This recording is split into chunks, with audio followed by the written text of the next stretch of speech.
Умница, хорошая моя, лежи, отдыхай. Ой.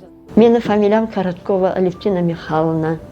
Men eski Rусский seloda tug'ilgan 1946-yilda. Hozirgi zamonda bu Rусский selo katta shahar bo'ldi. Marhamat shahari dedi. 66-yilda Andijon medinstitutga dokument topshirib kirib oldim. 72-yilda medinstitutni tugatdim. Распределение bo'yicha Farg'ona viloyatiga Ahmedbabayev rayonga jo'natgan. O'sha yerda men 5 yil ishladim.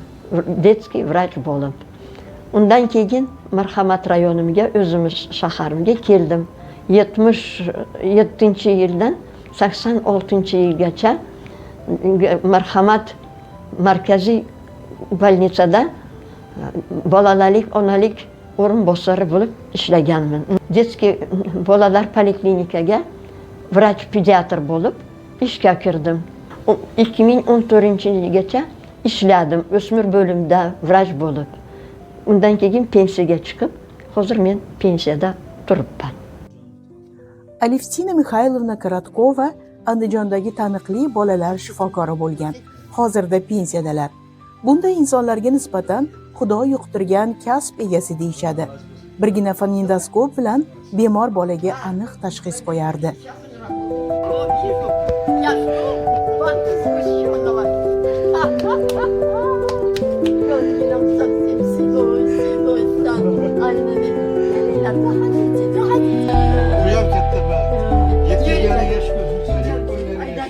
Alevtina Mixaylovna Korotkova bilan men birgalikda 1980-yillardan boshlab ishlaganmiz.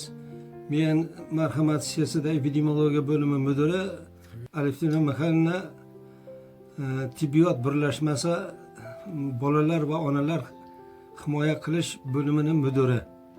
Allaxon deyisharmidi ekan. Alla qizim deyishardi kattalari.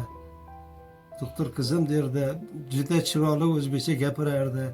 Men o'zim farzandlarimni olib borib ko'rsatardim. Katta ikkita o'g'limni oilaviy shifokor edi. Endi hozirgi davrda oilaviy shifokorga yetib keldik. Marhamat rayoni tumanini aholisini ko'p onalarini bolalar shifokori bo'lgan, oilaviy shifokori bo'lgan. Juda ham hurmat qilamiz. El doim esida.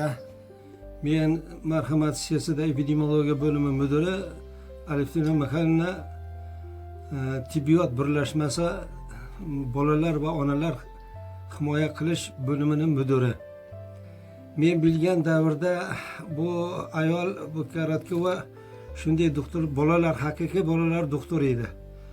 Rayonda bu ayolni oldiga kelmagan onalar bo'lmasa kerak deb o'ylardim. Meditsina bu juda chiroyli, yaxshi, как будет это, professiya. Lekin meditsina только ustida oq xalat emas. Misol, mana aytib qo'yaman bitta gapni. Bizniki Gippokrat, bizniki ustozimiz, bizniki boshimiz. Undan hammamiz aytgan, menda qiz bor. Juda chiroyli qiz. Ko'p odamlar, shohlar uni oldiga kelgan. Ko'rsating, biz nima qilamiz? Lekin u ko'rsatmagan.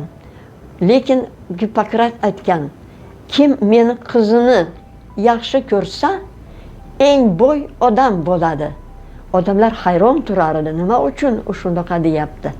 Endi keyin bitta podsho so'radi, все-таки Gippokrat ayting, ko'rsating menga qizni. U aytdi, bu meditsina. Meditsina eng qiyin narsa. Meditsina har qanday narsa bilan ishlaydi. Na xunuk, na yomon, na eski, tupuradi, tuplaydi, baqiradi. Lekin meditsinani yaxshi ko'rgan odam hamma narsani chidaydi va yaxshi ko'rib o'ziniki hurmatini oladi. Hozir ham kelishadi, Hozirgi zamonda ham meni oldimga kelishadi. Lekin men ko'raman, maslahat beraman. Lekin hozirgi zamonda men o'sha qari odam, ko'pincha dorilarni ham nima bilmayman, как сказать. потому что сейчас новые лекарства, новые применения. Поэтому я ko'raman kasallarda, maslahat beraman. Shunaqa qilyapman. Qanday diagnoz qo'yasiz hozir uyda fonendoskop bilan? Ha.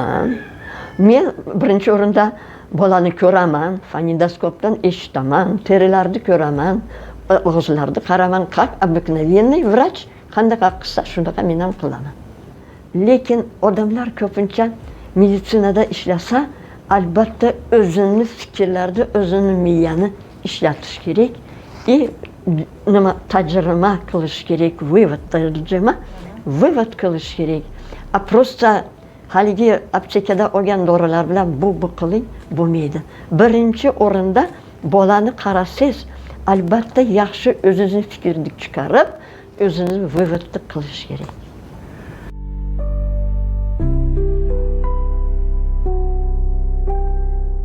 Dadamlar, onalar masjidda tug'ilgan. Говорите не надо. Dadam masjiddan tug'ilgan. Kim bo'lgan? Dadam roiz bo'lgan. 1928-yildan beri 53-yilgacha shu marhamat o'sha davrda Ruskiy selo deyishgan roiz Paxir kolxozda bo'lgan.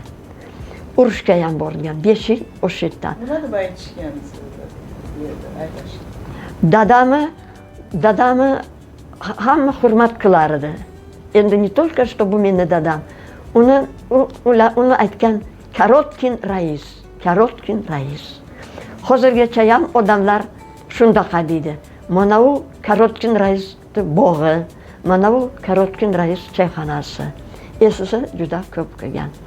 O'zini vatanda qiyin paytda, yaxshi paytda nima bo'lganda yaxshi ko'rish kerak. Bu vatan, bu ota, ona bizniki. Uning uchun shunaqa bo'lish kerak. Meni fikrim. Men o'zimni uyimni yaxshi ko'raman-da. Uni xuddi o'zimga qaraganimda uyimga ham qarab turibman. Bir kunda necha marta tozalaysiz? Ertalab tursam, albatta, hammani tozalab, tayyor turaman. O'zbeklarda juda ko'p mehmon kelishadi, to'g'rimi? Asha meni oldimga ham ko'p mehmon keladi. Если yomon bo'lsa, bu xunuk uyat o'zimni yoshiga.